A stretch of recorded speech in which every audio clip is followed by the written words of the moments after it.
Sa pagiging 50, mas maganda ang topic natin ngayon. Very relevant. Yan, ang topic natin ngayon. So, without further ado, ano ba ang ating topic? Ayan. Pero bago pala ang lahat, gusto ko kayong tanungin. Kayo po ba ay mahilig mag-declutter? Kayo po ba ay mahilig maglinis, magtapon ng mga bagay-bagay? At maglagay ng mga bagay na hindi na masyadong kailangan sa sinasort out nyo po ba yan? Ayan, mga bagay na hindi na kailangan ibibigay or donation. Yung iba naman ay itatapon na. O yung iba naman ay ibebenta kung nais nyo magbenta. Kayo po ba ay ganyan? So, decluttering, diba? Ang decluttering ay maaring tumukoy sa pagbabawas ng mga bagay sa ating buhay, mga material, at pwede rin po pala itong tumukoy din sa mga bagay din na abstract sa buhay natin. Ayan. So, material and then abstract. Ayan.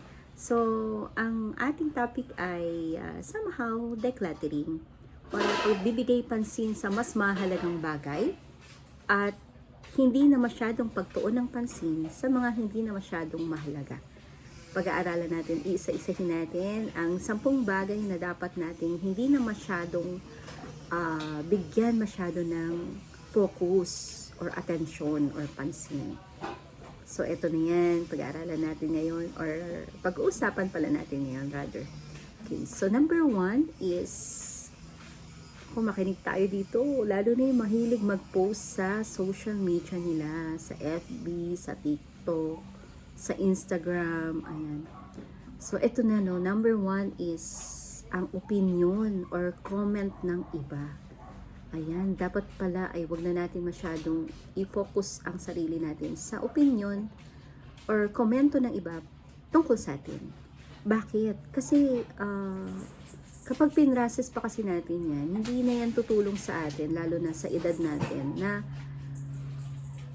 malungkot pa tayo, matrigger pa tayo, magalit pa tayo. Hindi na yun ang dapat i-focus natin. So instead, i-focus natin siya sa isang mas importante na mga bagay. Ano ba yung mas kapaki-pakinabang na mga bagay? Diba binanggit nga yan sa Timoteo, sa Bible verse, sabi doon, anumang bagay na malinis, anumang bagay na kapaki-pakinabang, yan yung mga bagay na isaalang-alang natin. Huwag na yung mga bagay na makakapagpalungkot sa atin. Diba, may nagsabi sa'yo ng, ang taba-taba mo na, bakit tumaba ka ng ganyan? Nag-comment sa Facebook, or nag-comment sa iyong Instagram, or sa, alam mo yun, sobrang ginandahan mo yung post mo, tapos nilagay mo siya sa Instagram, para lang may magsabi sa'yo, no, ang taba-taba mo na. O bakit ganyan ka na? Pangit mo na ngayon. Dating ganda-ganda. Yung mga ganun, no? Siyempre, kapag pinasis natin yan, malulungkot pa tayo. Maapektuhan tayo. Tapos, siyempre, makaka-apekto yun sa ating kalusugan. Kahit sabihin natin na hindi naman natin iniisip. So, yan, no? Huwag na tayong magpahalaga dun sa mga sinasabi ng iba tungkol sa atin. Unang-una, hindi nila tayo talaga kilala ng lubos. Hindi nila tayo kilala talaga as in nakasama ng lubos sa buhay nila sa isang bubong para magkomento sila ng mga bagay-bagay na para bang kilala na tayo nila. 'Di ba? Hindi tayo dapat maapektuhan nun.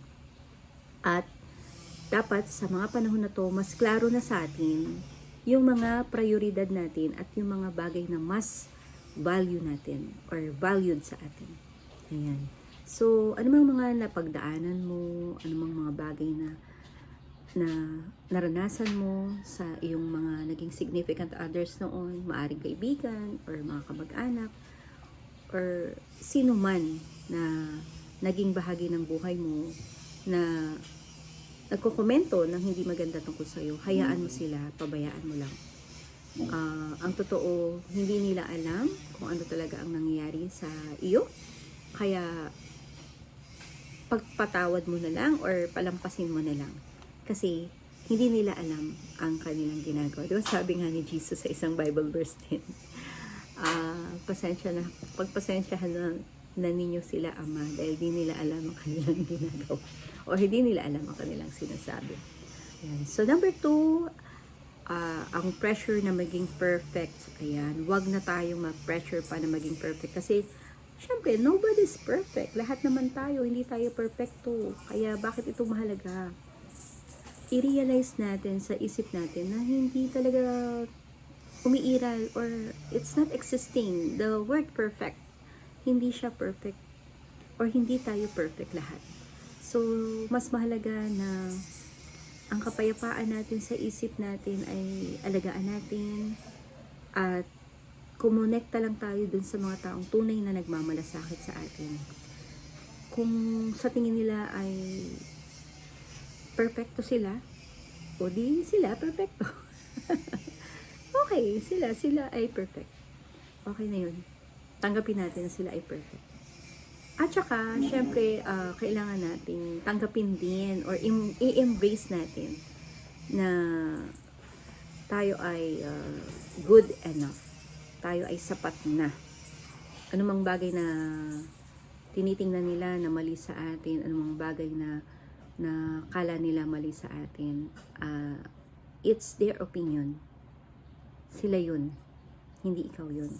At hindi ka kailangang maapektuhan ng pagsasabi nila na bakit ganito ka, bakit ganun ka. Hindi ka perfecto eh. Hindi tayo sakdal at hindi tayo mga taong mapuri sa sarili. Ayan. So, kailangang bawa sa trabaho, sa itsura natin, sa pag-aayos sa bahay, okay na sa atin yung bagay na makita natin para sa mata natin ay maayos, okay na yun. May kanya-kanya kasi tayong diskarte. So, para sa kanya, ito yung maganda sa kanya, then, so be it. Kung ito para sa iyo ang maganda, so, you embrace it. Kailangan tanggapin mo na ito ka, at kung hindi nila yun matanggap, problema na nila yun, hindi na natin, diba? So, ang pagiging tunay na nagmamalasakit ay yung mga tao na tatanggapin tayo, anuman tayo ng uri ng tao. Ayan. Okay, number 3. Pagpupursige sa isang career path lang. Ayan. Yung nakafocus ka lang sa isang career, dapat nakafocus ka sa isang career. At the same time, may mga pwede ka pang paunlarin din sa iyong sarili, sa iyong karanasan, kaalaman, skills, talents. Ayan. Kung dati ay isa kang guro, or isa kang nurse, or isa kang doktor, okay yan. Kasi lahat yan ay nakatulong sa community, nakatulong sa maraming tao. Nakatulong ka bilang guro, may knowledge ka or kaalaman ka na na-impart or maaring na naging bahagi ka ng buhay ng isang bata. At dahil naging bahagi ka ng buhay ng isang bata, hindi ka niya makakalimutan, maaring nag-iwan ka ng aral sa kanya or nag-iwan ka ng marka sa kanya sa buhay niya na nadala niya rin sa kanyang pag-edad or pagtanda. Na hindi mo na alam yon pero may nagawa kang mabuti. Bilang doktor naman, sa marami mong pasyente, marami kang naabot na pasyente na napagaling hindi lamang physically, but also mentally. And maaring mas beyond pa dyan. Ganun din kapag ikaw ay isang engineer, arkitekto, or digital designer. Marami kang mga bagay na na-contribute na sa lipunan. Pero, higit pa riyan, meron ka pang something na pwede mong pagtuunan ng pansin na pwede mo pang i-develop sa sarili mo. Ayan. Not that we are devaluing the skills and talents of other profession. Hindi yun. Sinasabi lang natin dito na mas lalo kang gagaling at mas lalo kang ma-enhance kapag meron kang napaunlad pa sa sarili mo. Ayan. So, pwede mo pagsamasamahin lahat ng talents mo, skills mo para sa isang panibagong yugto ng buhay mo. Pwedeng trabaho yan or part-time na pwede mong isabay. Pag-volunteer, yan, volunteering sa mga non-government organization. Yan. Or pwede rin meron kang maliit na hobby na ginawa mong maliit din na negosyo. Basta anumang bagay na makakapagpasaya sa'yo at nagbibigay sa'yo ng interes, pwede mong gawin yan. Pwede talaga. Ayan. So, Ito yung mga bagay kasi na hindi na kailangan pa ng diploma or title para gawin mo. Anumang bagay na nakakapagpasayo o pasaya sa'yo ay pwede mong gawin. As long as wala kang tinatapakan ng mga tao or mga ginagawang masama, syempre. Okay, so that is number 3. 4 naman na tayo. 4. Number 4 naman, material na bagay bilang sukatan ng tagumpay. Ayan, wag na natin to isipin, no? Or marami kasing mga tao ngayon, no, na para bang ipino-compare nila ang buhay nila sa ibang tao.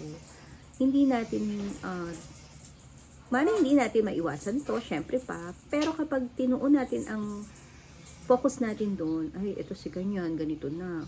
Si ganito, ganyan na.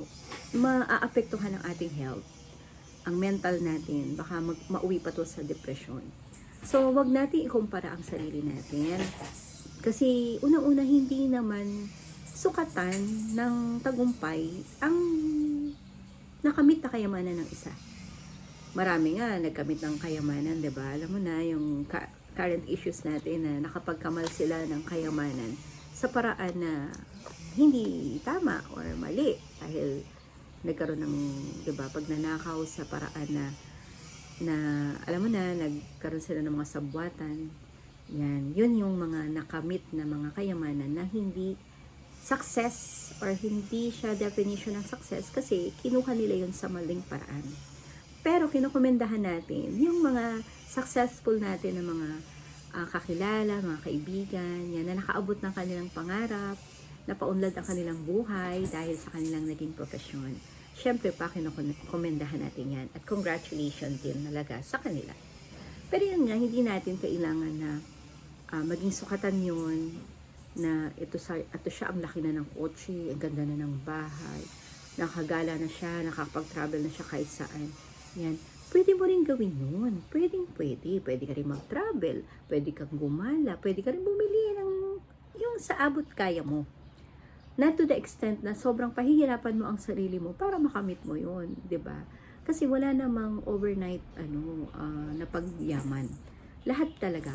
Lilipas ang panahon as you go the traditional na mga trabaho, syempre makakamit mo yun sa pamamagitan ng pagsisipag, pag-iipon, at paggawa ng mga diskarte. Ngayon, sa buhay natin, pag 50 ka na, oo, importante pa rin na maglaan ka ng pagkakakitaan mo. Pero not to the point na sobrang pahihirapan mo ang sarili mo para lang ba, 'di ba, makasabay ka dun sa iba na nakaangat na. Hindi. Minsan yung kalagayan ng puso natin, kalagayan ng mental natin, nakakatulong na anumang meron ka, pasalamatan natin. Kasi syempre, sino ba ang nagbigay niyan? Walang iba kundi ang may kapal. Ang may lalang natin sa itaas. So, yun, very thankful lang tayo. Ayan.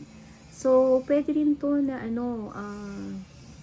sabi dito, mag-practice ng intentional minimalism. Ay, sabi ko kanina, no, na mag-declutter. Alisin na yung mga bagay na hindi na masyadong mahalaga, pwedeng ibenta, pwedeng i-donate, or pwede nang itapon. Pero yun nga, magkaroon tayo ng mas malawak na space para tayo ay mas kumalaw, mas huminga, maging mas produktibo. Ayan. So, yan yung pagbibigay ng space sa ating bagong buhay, milestone bilang 50, at mga panibagong karanasan, yan, panibagong koneksyon ng mga kaibigan na makakatulong sa atin para maging feel good tayo. Feel good and feel valued. Yung mga kaibigan natin na naging busy na rin, pero mahal natin sila, anumang pag-busy-busy or anumang hindi na masyadong nagko-communicate dahil sa sobrang iba't ibang mga kadahilanan, we are still valuing them. Mahalaga sila sa ating buhay. Ayun lang, talagang